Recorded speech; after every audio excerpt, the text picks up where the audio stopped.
दोस्तों नमस्कार, बहुत बहुत स्वागत है हमारे YouTube चैनल पे।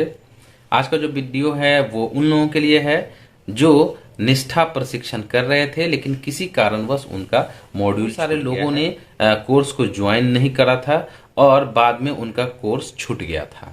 और बहुत सारे लोग ऐसे भी थे जो कोर्स तो स्टार्ट कर चुके थे, मॉड्यूल तो स्टार्ट कर चुके थे, लेकिन वो पूरा नहीं कर पाए थे। या तो उनका प्रश्नोत्तरी सेक्शन छूट गया था या उनका जो भी प्रशिक्षण पढ़ने वाला सेक्शन था वो छूट गया था, किसी कारणवश वो कंप्लीट नहीं हो पाया था। तो दोस्तों इस वीडियो में हम शुरू करने वाले हैं मॉड्यूल 1.1 जो कि है पाठचर्या और समावेशी शिक्षा। तो चलिए इसे सबसे पहले हम इसको 20 प्रश्न को लाइव करेंगे। उसके बाद जो भी प्रश्न बच जाएंगे उसको हम स्लाइड शो के माध्यम से करेंगे। पहला प्रश्न है, क्या सीखने के सार्वभौमिक डिजाइन यूडीसी के लिए निम्न की आवश्यकता नहीं है?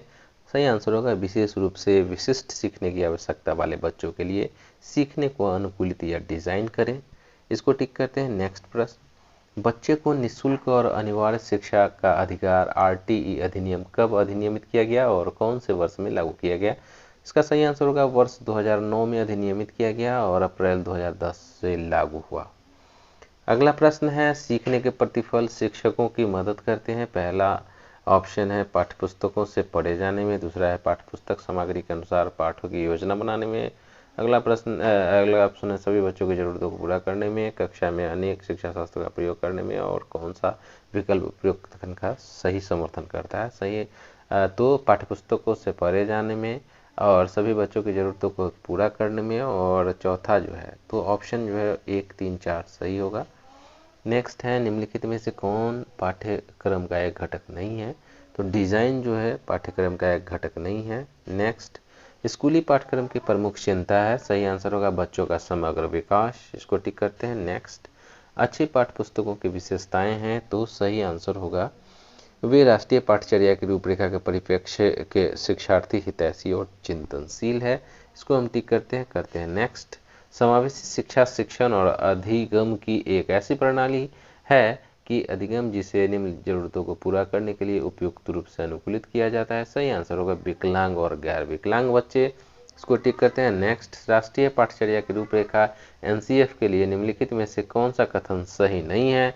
सही आंसर होगा एनसीएफ का उच्च शिक्षा पर कोई असर नहीं है। इसको टिक करते हैं। नेक्स्ट, विकलांग व्यक्ति अधिकार अधिनियम 2016, आरपीडब्ल्यूडी अधिनियम 2016 समावेशी शिक्षा जिसमें विकलांगता और बिना विकलांगता वाले छात्र शामिल है को शिक्षा की ऐसी प्रणाली के रूप में परिभाषित करता है जहां सभी एक साथ सीखे और शिक्षण और सीखने की प्रणाली उपयुक्त रूप से अनुकूलित है। इसको टिक करते हैं। नेक्स्ट, सामाजिक रूप से वंचित समूह एसडीजी से संबंधित बच्चों को शामिल करने के लिए इनके लिए निम्न में से क्या फायदेमंद नहीं होगा? सही आंसर है यूनिफॉर्म। इसको टिक करते हैं। नेक्स्ट, निम्नलिखित में से राष्ट्रीय पाठचर्या की रूपरेखा के लिए कौन सा वाक्य सही नहीं है? तो एनसीएफ का राष्ट्रीय स्तर की शैक्षिक नीतियों से कोई संबंध नहीं है, ये गलत है। इसको हम टिक करते हैं। नेक्स्ट, निम्नलिखित में से कौन सा कथन पाठचर्या के लिए मान्य नहीं है? तो यह भारत में विभिन्न स्तरों पर शिक्षा के लिए दृष्टि प्रदान करता है, तो ये मान्य नहीं है। पाठचर्या के तत्वों की व्यवस्था को किस रूप में जाना जाता है? पाठचर्या प्रारूप के रूप में जाना जाता है। इसको टिक करते हैं। नेक्स्ट, समावेशी कक्षा के निर्माण के लिए निम्न में से कौन सा महत्वपूर्ण नहीं है? सही आंसर हो विद्यालय का स्थान। इसको टिक करते हैं। नेक्स्ट, यदि कोई छात्र कक्षा में एक प्रश्न पूछता है तो निम्नलिखित में से क्या फायदेमंद होगा? सही आंसर है प्रश्न का उत्तर दें और अधिक प्रश्न पूछने के लिए प्रोत्साहित करें। अगला प्रश्न है, एनईपी यानी न्यू एजुकेशन पॉलिसी 2020 स्कूली शिक्षा के मौजूदा 10+2 डिजाइन किस में बदलने का प्रस्ताव देता है? तो सही आंसर होगा 5+3+3+4। इसको टिक करते हैं। नेक्स्ट, स्कूल पाठ्यक्रम हमारी संस्कृति से अपनी सामग्री का चयन करता है। टिक करते हैं। नेक्स्ट, भारत में शिक्षा पर पहली और दूसरी राष्ट्रीय नीति को किन वर्षों में तैयार किया गया? तो 1968 और पहला 1968 और दूसरा 1986। इसको टिक करते हैं। नेक्स्ट, भारत में शिक्षा पर दूसरी राष्ट्रीय नीति तैयार की गई थी वर्ष 1986 में। इसको टिक करते हैं। नेक्स्ट, समान विकलांगता वाले दो बच्चों को कक्षा में शिक्षक द्वारा किसी भी हस्तक्षेप की आवश्यकता नहीं होगी। इसको टिक करते हैं। नेक्स्ट, तो हमने टोटल क्वेश्चन 20 और क्वेश्चन आंसर मैंने 20, मैंने स्किप एक भी क्वेश्चन नहीं किया है। इसको हम करते हैं। देख सकते हैं कि हमने 20 प्रश्नों को सबमिट किया है। Your score is 20/20। तो इस प्रकार आप भी प्रश्नों को ध्यान से पढ़ेंगे तो आपका भी 20 में 20 प्रश्न अवश्य हो जाएगा। अब हम जो भी प्रश्न बच जाते हैं उसको स्लाइड शो के माध्यम से करके बताएंगे। पहला प्रश्न है, पाठचर्या के तत्वों की व्यवस्था को किस रूप में जाना जाता है? पाठचर्या प्रारूप। भारत में शिक्षा पर पहली और दूसरी राष्ट्रीय नीति कब बनाया गया? 1968 में पहला और 1986 में दूसरा। इसको टिक करते हैं। नेक्स्ट, गुप्त ही दिन पाठचर्या है तो अध्ययन के औपचारिक पाठ्यक्रम का हिस्सा नहीं हो सकता है। समावेशी कक्षा में निर्माण के लिए निम्न में से कौन सा महत्वपूर्ण नहीं है? तो सही आंसर होगा विद्यालय का स्थान। इसको हम टिक करते हैं। नेक्स्ट, अगला प्रश्न है, गैर वैकल्पिक संचार प्रणाली मदद करती है इन बच्चों के साथ साथ संवाद स्थापित करने में बच्चे। सही आंसर होगा विकलांग या बिना विकलांग बच्चे। इसको हम टिक कर देते हैं और करते हैं नेक्स्ट। अगला प्रश्न हम लेते हैं। इससे पहले आप हमारे चैनल पर नए हैं तो चैनल को सब्सक्राइब जरूर कर लेंगे दोस्तों। अगला प्रश्न है, क्या सीखने के सार्वभौमिक डिजाइन यूडीसी के लिए निम्न की आवश्यकता नहीं है? तो सही आंसर होगा विशेष रूप से विशिष्ट सीखने की आवश्यकता वाले बच्चों के लिए सीखने को अनुकूलित या डिज़ाइन करें, ये जरूरी नहीं है, आवश्यक नहीं है। इसको हम ठीक करते हैं। अगला प्रश्न, राम दृष्टिबाधित छात्र है, निम्नलिखित में से कौन सा उसके लिए अभिविन्यास और गतिशीलता प्रशिक्षण के लिए सबसे उपयोगी है? तो दीवार पर स्टिकर रहते हैं वो है।